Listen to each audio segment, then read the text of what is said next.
Over 600 pickleball players gathered at the newly opened Amorap Sports facilities located in Libertad Bajo, Sinacaban for the Amorap Pickleball Tournament 2026. Despite being a newly opened venue, it has attracted a strong turnout of players. And while the staggering 3.5 million prize pool is one of the key draws for participants, many also highlight that the experience of playing pickleball in the province of Misamis Occidental adds a unique, memorable dimension to the competition. Social media personality and pickleball player Kim Saraza shared that aside from prizes as grand as those at international competitions, the province has offered a one-of-a-kind pickleball experience. Kay Gob, sa lahat ng bumubuo sa mga organizer, sobrang maraming salamat. Ito yung pinakaunang tournament sa Pilipinas sa pickleball na sobrang laki ng cash prize. Mas malaki pa sa sinalihan namin sa international. May balak daw ba ako bumalik dito?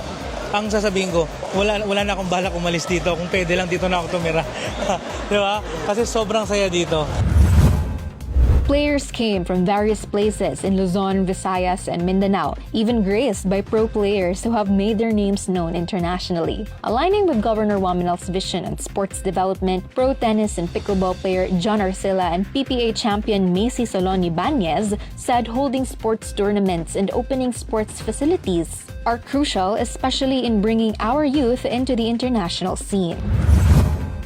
Kanila ang pinakadako na tournament as in sa Tibok, Pilipinas. Ang community solid kayo. Ako po ng mga bata diri natingagay may mga taga Manila, taga Mayan grabe special naman.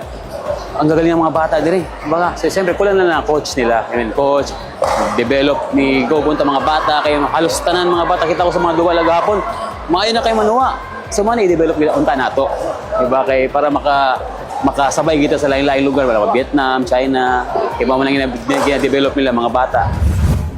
Most especially sa mga kabataan, padayon ra gyud og dula. Train hard if gusto mo moabot sa pro level, training lang gyud. Og suporta sa atong gobyerno may kinahanglan gyud kayo. Governor Waminal, salamat gyud kaayo nga nagpa-tournament kawing ani kay natapok nimo tanang pro player sa Pilipinas, tapos makita diri sa Miss Oc na ma-inspire sila na modula kay kita sila namo tanan, so salamat kaayo gyud go.